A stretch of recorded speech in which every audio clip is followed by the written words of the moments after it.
पर जुड़े सभी साथियों को राम राम, नमस्कार सबको। एक तो कल का जो काला दिन हरियाणवी इंडस्ट्री का रहा, आप सबको पता है कि एक ऐसी खबर जिसका यकीन भी ना हो। राजू पंजाबी भाई हम सब के प्यारे, सबके लाडले और बहुत ही बेहतरीन कलाकार, और सूफी गायन की अगर बात करा तो हरियाणा के सबसे बड़े कलाकार जो हमारे बीच नहीं रहे, जिस चीज़ का यकीन ना आप सबको है, ना हमको है, ना परिवार को, किसी को भी नहीं है। और ऐसी आत्मा मेरे ख्याल से युगों युगों तक दोबारा नहीं आती, और ऐसा कलाकार दोबारा नहीं आता जो गया है। हालांकि यकीन भी नहीं होने लग रहा किसी को, जितने भी सर्कल में साथी हैं, परिवार है, किसी को लगे नहीं रहा कि ऐसा कुछ बीत गया, ऐसी कुछ इतनी बड़ी अनहोनी होगी। सामने देख के भी यकीन नहीं हुआ किसी को कि ऐसा कुछ हुआ है, और सब सदमे में है। चाहे परिवार की बात हो, दोस्तों की हो, या चाहने वालों की बात हो, आप जैसे साथी जो जुड़े हैं या उनकी बात हो। और इस बहुत बड़े दुख के बीच जो तरह तरह की खबर, आज के लाइव का मेरा मकसद यही है कि जो खबर बीच में आने लग रही है, भाई चाहे कोई यूट्यूबर डालने लग रहे हैं या पत्रकार साथी डालने लग रहे हैं, तो कई लोग पता नहीं व्यू के लिए, या कई लोग पता नहीं अनजाने में, या किसी को पूरी जानकारी नहीं मिलती, या कुछ भाई हो सकता है जानबूझ के नहीं करते या मिसगाइड हो रहे हैं कहीं से, तो वो लोग खबरें गलत छाप रहे हैं। एक तो आधे लोगों को तो पता ही नहीं कि ये हुआ क्यों है, और आधे लोगों को ये नहीं पता कि असली बैकग्राउंड क्या था, ये क्या ज़िंदगी थी, निजी लाइफ क्या थी।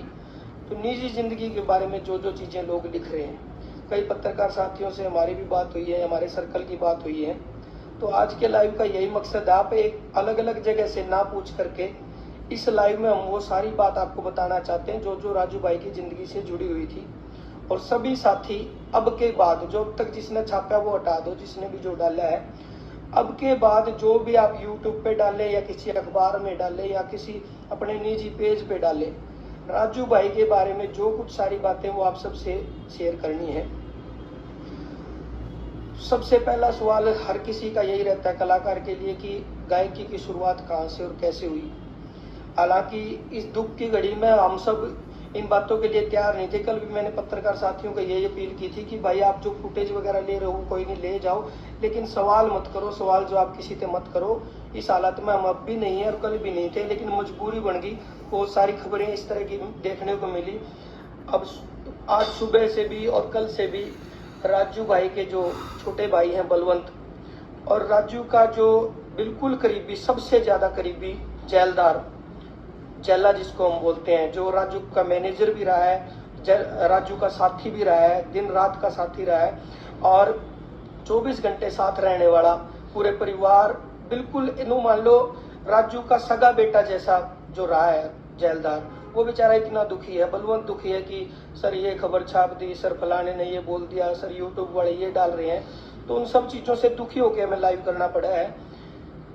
सबसे पहला सवाल जो कलाकार के लिए रहता है कि शुरुआत कैसे हुई, तो राजू भाई की शुरुआत इनकी बड़ी सिस्टर है जो पंजाब में मलोट गांव है, मलोट शहर के पास तामकोट गांव है, जहाँ पे उनकी शादी हो रखी है बड़ी सिस्टर की। तो राजू भाई वहाँ पे गए थे रहने के लिए, और वहाँ पे उन्होंने लोकल जागरण में और गुरुद्वारों में गाने का काम किया, और जहाँ से गाने की कला सीखी। हालांकि पूरा परिवार का माहौल गायकी का रहा है। इनके छोटे भाई भी गायक है, बलवंत भी, और इनके दादाजी बहुत अच्छे तबला वादक थे। पूरे परिवार का ऐसा माहौल रहा है कि संगीत से जुड़े हुए लोग थे। पंजाब में जब ये गए तो गुरुद्वारों में या मंदिरों में या जागरण में जब ये गाने लगे तो धीरे धीरे वहाँ से सीखना शुरू किया।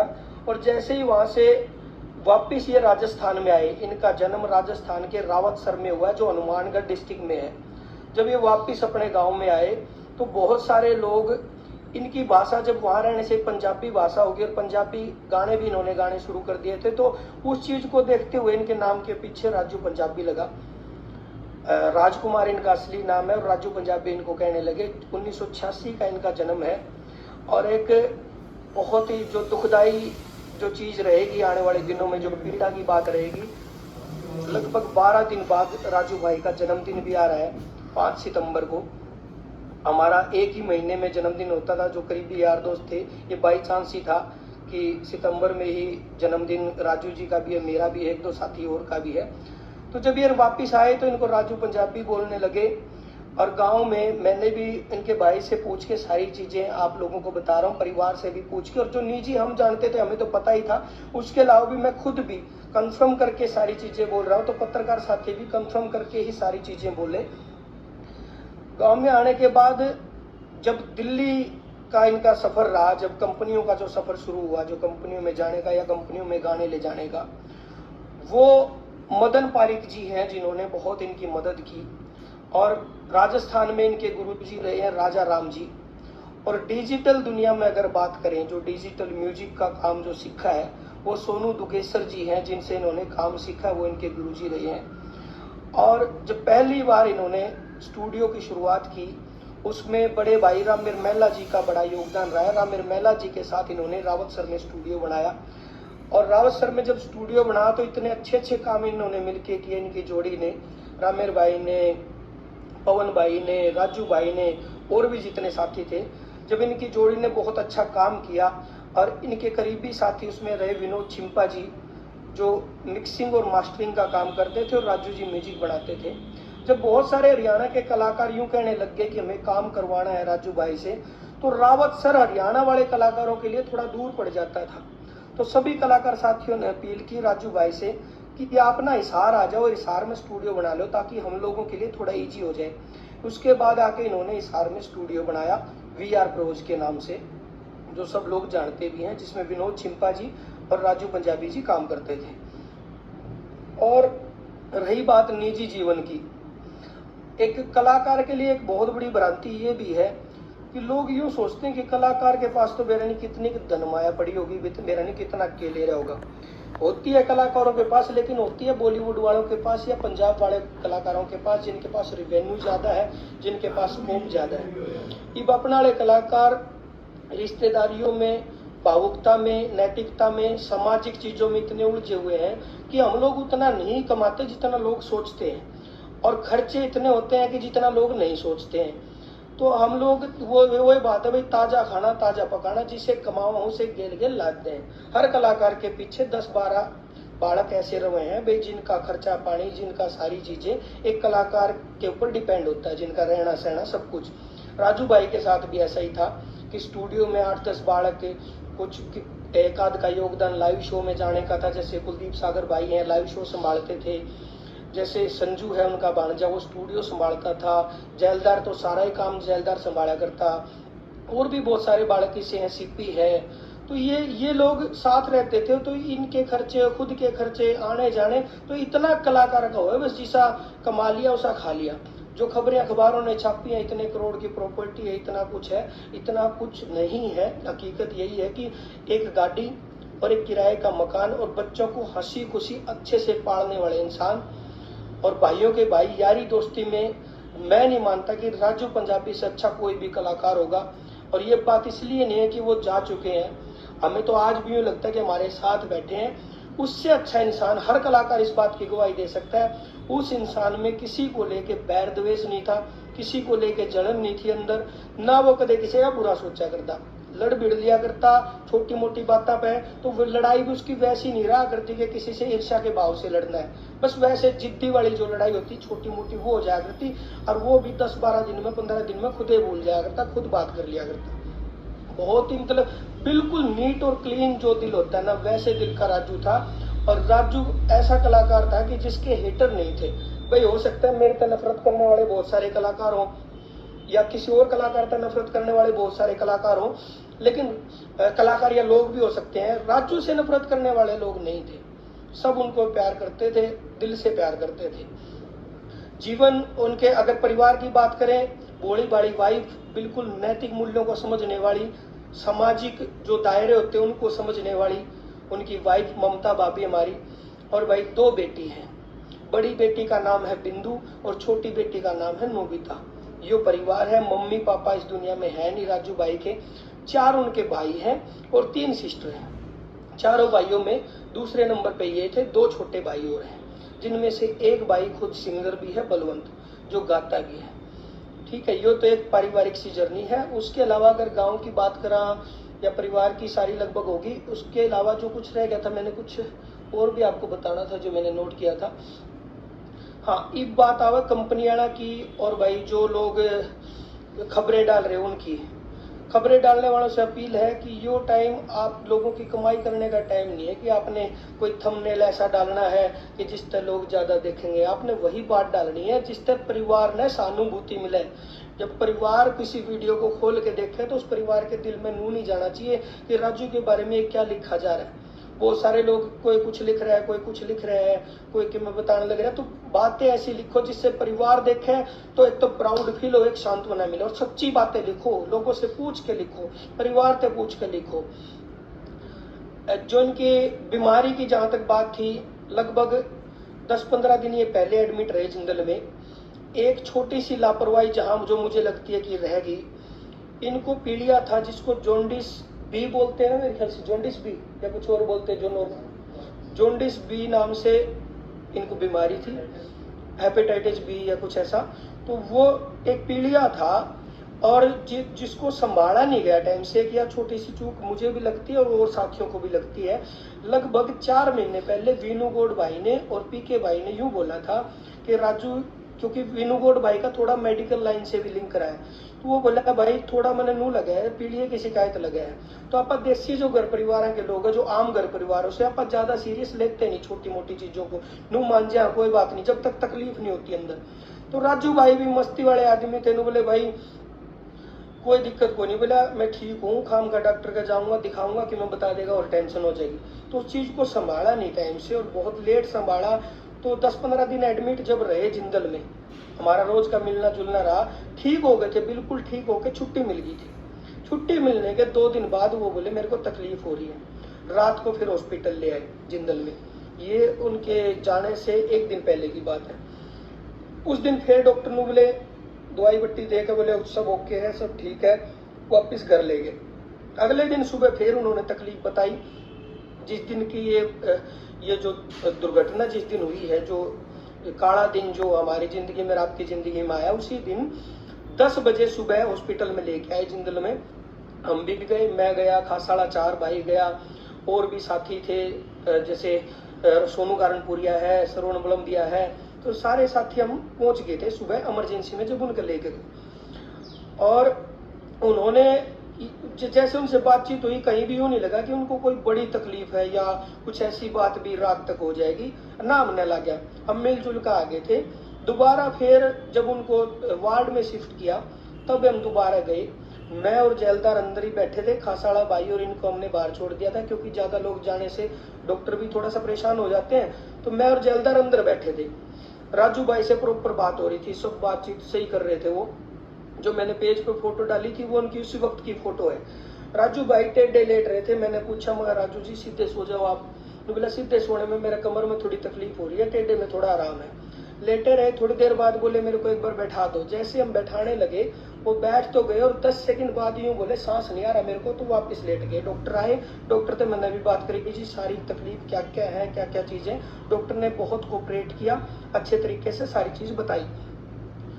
उसके बाद राजू की मिसेज हमारी भाभी जी, वो थोड़ी सी अपसेट हो रही थी, ममता भाभी। तो मैंने सोचा मैं अपनी वाइफ को और बच्चों को उनके घर छोड़ाऊं ताकि वो थोड़ा रिलैक्स हो जाए, आपस में बात करेंगे। मैं बच्चों को छोड़ने राजू भाई के घर गया। जैसे ही उनको उतारने लगा तो इतने में जेलदार भाई का फोन आ गया। वो रो रहा था, बोला सर जल्दी आ जाओ, वेंटिलेशन पे लेने लग रहे। तो वेंटिलेशन पे जब लेने लगे तो राजू भाई ने खुद जेल्ला को बोला है कि जल्ले मैं आज नहीं बचूंगा। उनके ये आखिरी वर्ड यही थे, इसके बाद के कोई वर्ड नहीं थे, बस यही कहा था कि जल्ले मैं आज नहीं बचूंगा। उसके बाद उनको वेंटिलेशन पे ले लिया। वेंटिलेशन पे जाने के बाद वो बहुत सीरियस हो गए थे और हाथ पैर के मूवमेंट भी कम हो गए थे। फिर किसी साथी ने यूँ बोला कि वहीं स्टाफ में कोई साथी था, बोला इसमें वेंटिलेशन में एक बड़ा मुद्दा ये रहता है, एक तो थोड़ा बस ब्रेन एक्टिव रह जाए और जो आंखों की पुतलियां है ना ये नहीं ठहरनी चाहिए। तो जो बड़े भाई हैं श्री राम, राजू के ताऊ जी के लड़के, वो गए अंदर। उन्होंने राजू से कुछ बोल के देखा, उन्होंने पलक भी झपकाई है और पुतली भी झपकाई है और उन्होंने इशारा भी किया गर्दन से। मेरा यकीन नहीं है, उसने बाहर आकर बताया बोला सही है, नू एक्टिविटी है। मैं यार मैं जब का खड़ा था जब तक तो हाथ पैर या उंगली कुछ भी नहीं हिल रहा था। फिर मैं खुद देख के आऊंगा जब मेरा यकीन होगा। मैं गया अंदर, राजू पे मैंने पूछा माँ जी, मैंने बोल के देखा माँ सर आपको कोई वो दर्द तो नहीं है, कोई पेन तो नहीं है? तो राजू ने मेरी तरफ यूं ये आंखें करी और गर्दन ना में हिलाई, उतली भी ली थी। मैं रिलैक्स हो गया, बाहर आकर मैंने सब तब बताई, मुझे टेंशन खत्म होगी, ये सारी रिकवरी हो जाएगी। बल्कि स्टाफ वाला एक भाई था, वही मेडिकल स्टाफ का, वह भाई ने उन्होंने पलक चपकाई, मेरी खुद बात हुई है, तो उन्होंने बोला फिर ठीक है, बोले अगर पलक चपकाई है, बात हुई है तो फिर ज्यादा तकलीफ वाली बात है नहीं। लेकिन बस ये आखिरी था जो ये पलक चपकाई और इशारा किया, उसके बाद आंखें भी ठहर गई और ब्रेन ने काम छोड़ दिया।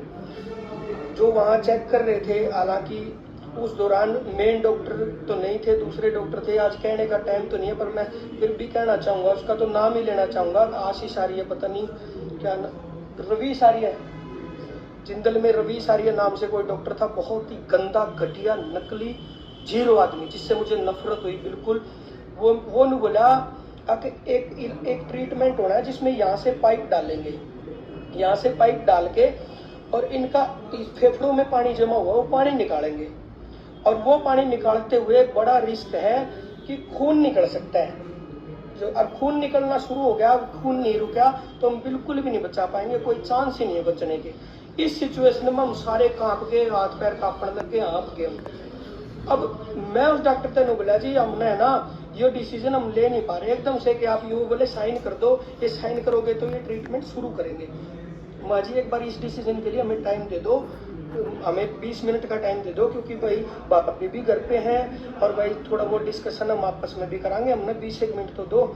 ने बोला मैं तुम्हारे लिए यहीं बैठा रहूंगा क्या, मेरे को और काम नहीं है क्या, मुझे ड्यूटी पे जाना है? ये मैं कहना नहीं चाहता, पर उसके लिए तो मैं कहना चाहता हूँ ताकि आगे कोई जिंदल में जाए, जिंदल हॉस्पिटल का सारा स्टाफ ने कोऑपरेट किया हमें, चाहे सिक्योरिटी से लेके डॉक्टर से लेके सब ने कोऑपरेट किया है। एक उसको छोड़ के रवि आर्य नाम से जो एक डॉक्टर आया दूसरा ड्यूटी पे जो आया, उसने बहुत गंदा बिहेव किया, इसलिए मुझे बोलना पड़ रहा है। बाकी सब ने, जैसे विनोद है सिक्योरिटी में, या फिर वहाँ पे करमवीर जी हैं, या फिर जो डॉक्टर स्टाफ में है, खुद डॉक्टर विवेक बंसल जी ने बहुत अच्छे से कोऑपरेट किया, और मोनू भाई हैं, काफी लोग हैं जिन्होंने बहुत अच्छे से, जो मेन डॉक्टर विवेक बंसल है उन्होंने बहुत अच्छे से समझाया था दिन में जब शाम को दिक्कत हुई थी। लेकिन रात को उस डॉक्टर ने हमें पजल कर दिया, बहुत दिमाग बिल्कुल खराब हो गया, हाथ पे मैंने उसके डॉक्टर के यूं हाथ जोड़े, बिल्कुल मगा जी 20 मिनट दे दो जी, एक नैतिकता के तौर पे दे दो, नू सोच लो आपका कोई फैमिली का एडमिट है। उस डॉक्टर को अपनी नींद अच्छी लगी, ना कि कोई पेशेंट अच्छा लगा। बोला मेरे को सोना भी होता है, मेरे को जाना भी होता है, मैं इसीलिए तुम्हारे लिए बैठा हूँ क्या, जल्दी बताओ मुझे, यस नो करो। मैं बोला जी उनकी वाइफ को तो बुला लूँ, भाभी को तो बुला लूँ, उनसे तो पूछ के करेंगे। बोला वो कोई साइंस जानती है क्या करोगे उसको बुला के? इतना गंदा भी है। मैं हाथ जोड़ के अपील करता हूँ, कभी जिंदल में जाओ तो इस रवि सारी ऐसे बच्ची हो सारे, इसके लिए मैं खुला कह रहा हूँ। और भाई उसके बाद क्या हुआ, फिर तो कोई रिएक्ट आना बंद ही हो गया बॉडी से, फिर तो हम सारे जने कोई कितने जाकर रोए, कोई कितने जाकर रो, सारे दुखी हो गए। डॉक्टर जो देख रहे थे वो विनू भाई के एक दोस्त थे, उसने हिंट दे दिया था, बोला भाई 99% तो अब चांस नहीं है, कोई 1% कोई चमत्कार हो जाए तो हो जाए। उस चमत्कार की बात हम देखे गए। उस टाइम मारता जिसने जो बताया, एक वहाँ कोई बहन थी जिसकी मम्मी एडमिट थी, ने बोली भाई चीनी उबार दो, वो कर दो, जो आस्तिक नास्तिक सारी चीज मानी हमने, जबकि मैं खुद ज्यादा इन चीजों को मानता नहीं था, लेकिन एक बस दिल में डर बैठ गया कि किसी भी तरीके से बच जाओ, कुकरे भी बच जाओ। तो हमने चीनी भी उबारी। फिर सिक्योरिटी वाले एक अंकल थे, बहुत अच्छे थे, मेरे को नाम नहीं पता उनका, वो अंकल बोले यार मंदिर के बराबर में एक शिवलिंग है, वहां से तुम जल चढ़ा के आधा पानी यहाँ लिया, इसके ऊपर तो उबार दो, मैंने देखा है ऐसे केस में बचते हुए। हमने वो भी करा, जो चीज पॉसिबल थी हमने सारी करी। डॉक्टर अपनी कार्रवाई में लग रहे थे और हम अपनी में भी लग रहे थे, भाई जिस चीज पे भी लग जाए, खोलना पे झाड़ा लगवाना रोड, जिन चीजों का हालांकि मैं समर्थन बहुत ज्यादा करता नहीं था, लेकिन एक जब बिल्कुल करीब भी जाओ तो उस टाइम तो हर ट्रीटमेंट करा भाई, जो कुछ भी बता दो। और हमने ये तक कह दिया था भाई कुछ भी हमने अपने शरीर के किसी अंग को अगर राजू के लिए देना पड़े तो हम उस चीज के लिए भी रेडी है। हमने डॉक्टर तो सब कुछ कह दिया था, महाजी दिल्ली तय बाहर तय कितने तक भी डॉक्टर आके बचा सकता हो ना, एक बार कुकरे भी कर दो, मगर जी हम कितने ले जा सका तो बता दो। मैंने दिल्ली भी बात की, BL कपूर में बात की, डॉक्टर डबास है बहुत अच्छे हैं, उनसे बात की जी, मगर दिल्ली ले आ सका। एक और दोस्त है गोविंद भाई ने बात कराई एक डॉक्टर से, उनसे भी बात की, मैं एक बार दिल्ली ले जान जुकर है या कहीं ले जान जुकर हो तो बता दो। वो बोले भाई वेंटिलेशन हटाते ही नीचे तक का भी रिस्क है भाई, नीचे तक भी तुम ले जाओगे तो। तो फिर हमारे पास ऑप्शन से खत्म हो गए। फिर तो बस हाथ जोड़े और भगवान से प्रार्थना करी कि किसी भी तरीके से राजू को बचा दो।